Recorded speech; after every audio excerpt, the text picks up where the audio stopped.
രാജ്യത്ത് petrol, diesel, പാചകവാതക വില വർധനവിലൂടെ ജനങ്ങളെ കേന്ദ്ര സർക്കാർ കൊള്ളയടിക്കുമ്പോൾ ഹെലികോപ്റ്ററിൽ പറന്ന കോടികൾ പൊടിക്കുന്ന ബി.ജെ.പി. സംസ്ഥാന അധ്യക്ഷൻ കെ.സുരേന്ദ്രനെതിരെ പ്രതിഷേധം. ഹെലികോപ്റ്റർ പ്രചാരണത്തിനെതിരെ മഞ്ചേശ്വരത്താണ് ഇടത് പ്രവർത്തകർ സൈക്കിളും ട്രാക്ടറും ഓടിച്ച് പ്രതിഷേധിച്ചത്. ബി.ജെ.പി. സ്ഥാനാർത്ഥി കൂടിയായ കെ.സുരേന്ദ്രന്റെ ഹെലികോപ്റ്ററിലുള്ള യാത്ര ധൂർത്താണെന്ന് ആരോപിച്ച LDF പൈവിളിക പഞ്ചായത്ത് കമ്മിറ്റിയുടെ നേതൃത്വത്തിൽ സൈക്കിൾ റാലി നടത്തി. സുരേന്ദ്രൻ ഹെലികോപ്റ്ററിലിറങ്ങിയ പൈവിളികയിൽ സൈക്കിളിലും ട്രാക്ടറിലും സഞ്ചരിച്ചാണ് LDF പ്രവർത്തകരുടെ പ്രതിഷേധം. പല വിധത്തിലൂടെ ജനങ്ങളെ കേന്ദ്ര സർക്കാർ കൊള്ളയടിക്കുമ്പോൾ ഇത്തരത്തിൽ കോടികൾ പൊടിക്കുന്നത് തുറന്നു കാട്ടാനാണ് LDF നേതൃത്വത്തിൽ സൈക്കിളിലും ട്രാക്ടറിലും റാലി നടത്തിയതെന്ന് പ്രവർത്തകർ പറഞ്ഞു. LDF സ്ഥാനാർത്ഥി VV രമേശനും റാലിയിൽ പങ്കെടുത്തു. മഞ്ചേശ്വരം കൂടാതെ കോന്നിയിലും സുരേന്ദ്രൻ മത്സരിക്കുന്നുണ്ട്. ഇവിടെയും ഹെലികോപ്റ്ററിൽ തന്നെയാണ് സുരേന്ദ്രൻ എത്തിയത്. കോന്നിയിലും മഞ്ചേശ്വരത്തും 2 ദിവസം വീതമാണ് പ്രചാരണം നടത്തുക.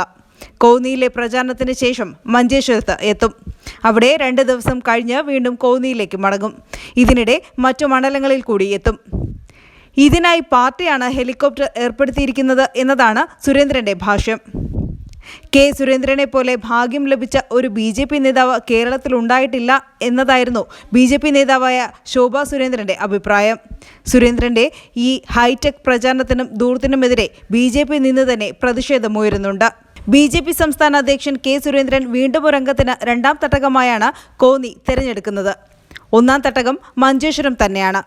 കോന്നിയിൽ കഴിഞ്ഞ തെരഞ്ഞെടുപ്പിൽ ബി.ജെ.പിയുടെ വോട്ട് നില വർദ്ധിപ്പിച്ചതല്ലാതെ വിജയിക്കാൻ സാധിച്ചിരുന്നില്ല. അന്നത്തേക്കാൾ മോശം സാഹചര്യമാണ് ഇപ്പോൾ കോന്നിയിൽ. ശബരിമലയുടെ പേരിലുള്ള പ്രചരണം കോന്നിയിൽ ഇത്തവണ അത്ര കണ്ട് ഏൽക്കുന്നില്ല. ശബരിമല വിഷയത്തിൽ ബി.ജെ.പി. സ്വീകരിച്ച ഇരട്ടത്താപ്പ് തന്നെയാണ് ഇതിന് കാരണം. കോന്നിയിലെ ജനങ്ങളുമായുള്ള വൈകാരികമായ അടുപ്പമാണ് അവിടെ മത്സരിക്കാൻ പ്രേരിപ്പിക്കുന്നത് എന്നതാണ് സുരേന്ദ്രൻ പറയുന്നത്. ശബരിമല വിഷയം കത്തിനിന്ന 2019 ഉപതെരഞ്ഞെടുപ്പിൽ പോലും 3ാം സ്ഥാനത്തേക്ക് സംസ്ഥാന അധ്യക്ഷൻ കെ.സുരേന്ദ്രൻ പിന്തള്ളപ്പെട്ടിരുന്നു. ഇതുവരെ മത്സരിച്ച മണ്ഡലങ്ങളിൽ എല്ലാം വോട്ട് ഉയർത്തിയ ശീലമാണ് അദ്ദേഹത്തിനുള്ളത്. അതുകൊണ്ട് തന്നെയാണ് ഇക്കുറി അദ്ദേഹത്തെ 2 മണ്ഡലത്തിൽ മത്സരിപ്പിക്കാൻ ബി.ജെ.പി. തീരുമാനിച്ചതും. കഴിഞ്ഞ തവണ മഞ്ചേശ്വരത്ത് കള്ളവോട്ട് കൊണ്ട് മാത്രമാണ് സുരേന്ദ്രൻ പരാജയപ്പെടുന്ന സാഹചര്യമുണ്ടായത്. അതുകൊണ്ട് തന്നെ 1ാം മണ്ഡലമായി മഞ്ചേശ്വരത്ത് അദ്ദേഹം മത്സരിക്കുമ്പോൾ 2ാം മണ്ഡലമായാണ് കോന്നിയെ തിരഞ്ഞെടുക്കുന്നത്. ഉപതെരഞ്ഞെടുപ്പിൽ 3ാം സ്ഥാനത്താണ് സുരേന്ദ്രൻ കോന്നിയിലെത്തിയത്. News desk Mathrumalayalam news.